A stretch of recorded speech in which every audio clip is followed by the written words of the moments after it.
Hello friends, मैं Ranjit GS आज तक में आपका स्वागत करता हूं। दोस्तों, बीएसएससी सीजीएल की तैयारी से संबंधित आज मैं बहुत ही महत्वपूर्ण टॉपिक आप लोग के समक्ष लेकर आया हूं और ये टॉपिक है प्रीवियस ईयर के क्वेश्चन का ट्रेंड एनालिसिस। किस तरह से प्रीवियस ईयर में प्रश्न पूछे गए हैं ताकि आपकी तैयारी में मदद मिल सके, आप भी उन सभी सेक्टर पर फोकस कर सके जहां से प्रश्न पूछे जा रहे हैं। तो ये वीडियो काफ़ी महत्वपूर्ण होने वाला है, वीडियो को अंत तक देखिए। अगर हमारे चैनल पर नए हैं तो इसे सब्सक्राइब कर ले और बेल आइकन का बटन जरूर दबाएं ताकि जो भी मैं वीडियो बनाऊं उसका नोटिफिकेशन आपको सबसे पहले मिल सके। तो दोस्तों, जैसा कि मैंने आपको पहले भी बता चुका हूं कि बीएसएससी सीजीएल की वैकेंसी बहुत जल्द आएगी और इस वैकेंसी का लंबे समय से लोग इंतज़ार कर रहे हैं, लेकिन लगता है कि अब ये वैकेंसी बहुत जल्द आ जाएगी, क्योंकि इसके जो भी बाधाएं थी, सीजीएल 1 की बाधाएं थी, वो बाधाएं अब दूर हो चुकी हैं। तो वैकेंसी बहुत जल्द आएगी, इसलिए तैयारी में विलम्ब न करें, तैयारी अपना शुरू करें। तो साथ साथ एक और वीडियो भी मैंने बनाया है जिसमें एज लिमिट के साथ साथ आपको एग्जाम पैटर्न से लेकर के सभी तथ्यों का काफ़ी विस्तार से वर्णन किया है। सिलेबस, एग्जाम पैटर्न से लेके साथ साथ सचिवालय सहायक के पद के जो जॉब प्रोफाइल्स हैं उसके बारे में भी बताया है। और उसके बाद एक वीडियो ऑलरेडी ये अपलोड हो चुका है कि आप बीएसएससी सीजीएल की तैयारी कैसे करें अभी से, सीजीएल 3 की तैयारी आप कैसे करें अभी से। और उसी का एक कड़ी ये है कि आपको क्वेश्चन का ट्रेंड एनालिसिस आज मैं बताऊंगा ताकि आप अच्छे से तैयारी कर पाएँ। तो दोस्तों, जैसा कि आप लोग को मालूम है कि बीएसएससी सीजीएल में लगभग आपसे कितने प्रश्न पूछे जाते हैं, 150 प्रश्न पूछे जाते हैं और प्रत्येक प्रश्न जो है वो 4 अंक का होता है। तो कुल 600 मार्क्स के आपके प्रश्न आते हैं, ठीक है। 600 मार्क्स के प्रश्न आते हैं और निगेटिव भी होता है। अगर एक प्रश्न गलत हो रहा है तो 1 नंबर आपसे काट लिया जाएगा, ठीक है।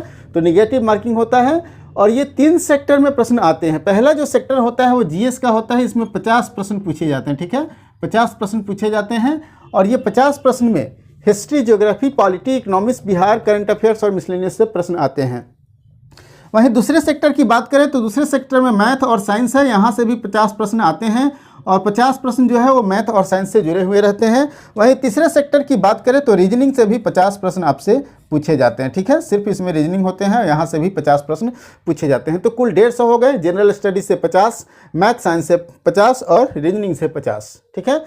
तो अगर हम लोग बात करें हिस्ट्री की, जनरल स्टडीज़ की, तो हिस्ट्री में जो प्रश्न आते हैं वो सबसे ज़्यादा आते हैं। सीजीएल 1 में हिस्ट्री से 12 प्रश्न पूछे गए थे और 2 में 10 प्रश्न पूछे गए थे। वहीं ज्योग्राफी की बात करें तो ज्योग्राफी से भी प्रश्न आते हैं। ज्योग्राफी 10 और 9 थे सीजीएल 2 में। वहीं पॉलिटी भी बहुत बड़ा सेक्टर है और पॉलिटी का क्लास चल रहा है। मैंने 3-4 वीडियो अपलोड कर दिया है पॉलिटी का और रेगुलर बेसिस पे अपलोड हो रहा है। हिस्ट्री का भी वीडियो अपलोड हो रहा है रेगुलर बेसिस पे। तो पॉलिटी से 6 प्रश्न सीजीएल 1 में पूछे गए थे और 12 प्रश्न जो है वो सीजीएल 2 में पूछे गए थे।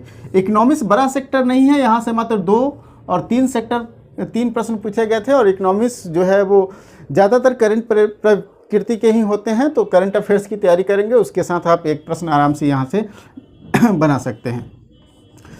तो बिहार की बात करें तो बिहार से सीजीएल 1 में 2 प्रश्न पूछे गए थे और सीजीएल 2 में एक भी प्रश्न नहीं था। वहीं करंट अफेयर्स एक बड़ा सेक्टर है, यहाँ से 12 प्रश्न पूछे गए थे सीजीएल 1 में और सीजीएल 2 में, बीएसएससी सीजीएल 2 में 11 प्रश्न पूछे गए थे। वहीं विविध से आपका 6 प्रश्न आया था सीजीएल 1 में और सीजीएल 2 में आपका 5 प्रश्न आया था। तो अगर हम लोग बात कर ले सीजीएल 3 की, तो सीजीएल 3 में इससे कितने प्रश्न पूछे जाने की संभावना है, तो 10 प्रश्न से अधिक आपको 10 से अधिक प्रश्न आपको वहाँ से पूछे जा सकते हैं। किससे? हिस्ट्री से। 10 के आसपास में आपको ज्योग्राफी से भी प्रश्न पूछे जा सकते हैं। पॉलिटी से आपको भी लगभग 10 प्रश्न से अधिक प्रश्न पूछे जा सकते हैं और इकोनॉमिक्स से आपको 2+ प्रश्न पूछे जा सकते हैं। बिहार में भी 2+ प्रश्न पूछे जा सकते हैं। और करेंट अफेयर्स की बात करें तो यहाँ भी 10 से अधिक प्रश्न पूछे जाएंगे और मिसलेनियस से आपका 5 से अधिक प्रश्न पूछा जाएगा। तो यही रेशियो रहेगा। मतलब मुख्य रूप से आपको तैयारी में फोकस करना होगा हिस्ट्री पर, ज्योग्राफी पर, पॉलिटी पर, करेंट अफेयर्स पर, ठीक है। तो ये अगर 4 यहाँ से फोकस कर देते हैं जनरल स्टडीज में, उसके बाद मैथ और रीजनिंग पर फोकस कर देते हैं तो आपका रिजल्ट कोई नहीं रोक पाएगा, आपका रिजल्ट श्योर होगा। अगर हम लोग मैथ की बात करें, मैथ और साइंस की, तो फिजिक्स से जो प्रश्न पूछे जाते हैं वो 10 प्रश्न पूछे गए थे सीजीएल 1 में और 4 प्रश्न पूछे गए थे सीजीएल 2 में। केमिस्ट्री से 4 प्रश्न सीजीएल 1 में और 2 प्रश्न सीजीएल 2 में। वहीं बायोलॉजी से 8 प्रश्न सीजीएल 1 में और 14 प्रश्न सीजीएल 2 में। कंप्यूटर से भी 2 प्रश्न पूछे गए थे और यहाँ सीजीएल 2 में कोई प्रश्न नहीं पूछा गया था। मैथ से जो 26 प्रश्न सीजीएल 1 में और 30 प्रश्न सीजीएल 2 में। तो मैथ और रीजनिंग से पूरे 50 के 50 जो है वो रीजनिंग पूछे जाते हैं। तो इस प्रकार से देखा जाए तो अगर आप फिजिक्स और बायोलॉजी यहाँ कवर कर लेते हैं, फिजिक्स और बायोलॉजी कवर कर लेते हैं, तो आपके जो यहाँ से साइंस अच्छे से बन जाएंगे। मैथ तो आपको बनाना ही पड़ेगा। मैथ के लिए कौन से बुक्स लेना है, कैसे पढ़ना है, ये मैंने बताया है। रीजनिंग के लिए भी कौन से बुक्स लेना है, कैसे पढ़ना है, ये मैंने बताया है। तो इस प्रकार से देखा जाए तो CGL 2 में भी लगभग 10 प्रश्न रहेगा आपको, 8 से अधिक प्रश्न रहेगा फिजिक्स से, 4 प्रश्न के आसपास में रहेगा आपका केमिस्ट्री से, बायोलॉजी से 10 के आसपास में प्रश्न रहने का संभावना है, कंप्यूटर से 2 प्रश्न या 1 प्रश्न रहेगा, 1 से 2 प्रश्न रह सकता है। वहीं 25 से अधिक प्रश्न आपके रहेंगे मैथ से, ठीक है। और रीजनिंग में 50 तो 50 पूछता ही है।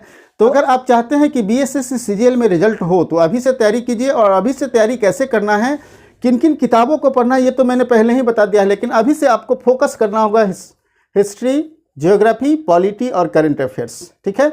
ये 4 सेक्टर पर अगर आप फोकस कर देते हैं जनरल स्टडीज में, और यहाँ पे साइंस में आप फिजिक्स, बायोलॉजी पर फोकस कर देते हैं, और मैथ और रीजनिंग को आप एकदम बहुत बढ़िया कर लेते हैं, तभी आपका रिजल्ट हो पाएगा।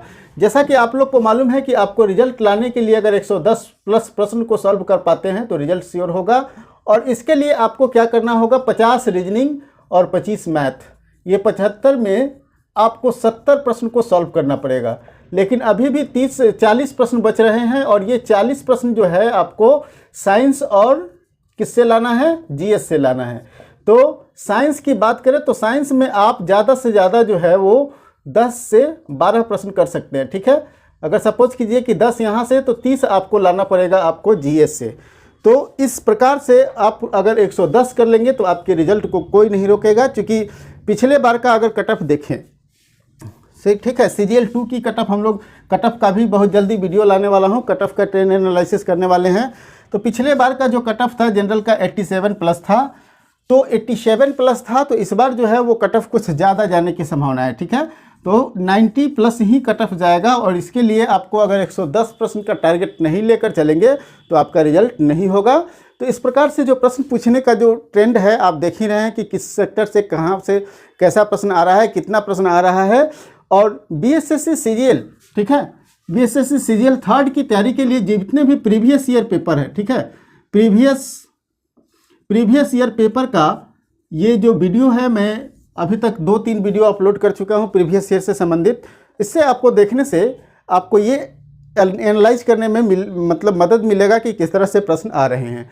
तो आपको 110 का टारगेट तय करना है। मैथ और रीजनिंग से आपको 75 में से 70 प्रश्न सॉल्व करने का मद्दा रखना होगा, ठीक है। साइंस और GS से आपको लगभग 40 प्रश्न को सॉल्व करने का मद्दा रखना होगा, तभी आपका रिजल्ट हो पाएगा। और ये तभी हो पाएगा जब आप तैयारी अभी से शुरू करेंगे और आज से ही शुरू करेंगे। क्योंकि अगर वैकेंसी का आप इंतज़ार करते रह जाएंगे तो 3 से 4 महीने में तैयारी नहीं हो पाएगा, ठीक है। वैकेंसी आएगा, फिर PT का एग्ज़ाम होगा और आप वहीं के वहीं रह जाएंगे। इसलिए अभी से शुरू कीजिए, वैकेंसी तो आएंगे ही, इंतज़ार मत कीजिए। क्योंकि कैसे तैयारी करना है, क्या स्ट्रैटेजी होना चाहिए, इससे संबंधित मैंने ऑलरेडी वीडियो डाल रखा है, आप उस वीडियो को देखिए और अपनी तैयारी शुरू कीजिए, बुक्स लीजिए, तैयारी शुरू कीजिए और 110 प्रश्न का टारगेट आप तय कीजिए, तभी आपको मतलब रिजल्ट हो पाएगा। तो दोस्तों, हमें पूरी उम्मीद है कि ये वीडियो आपको काफ़ी अच्छा लगा होगा, वीडियो पसंद आया होगा। वीडियो पसंद आया हो तो लाइक कीजिए और दोस्तों के साथ भी शेयर कीजिए, ताकि उन्हें भी इस वीडियो का लाभ मिल सके। फिर मिलते हैं हम लोग अगले वीडियो में एक नए टॉपिक के साथ।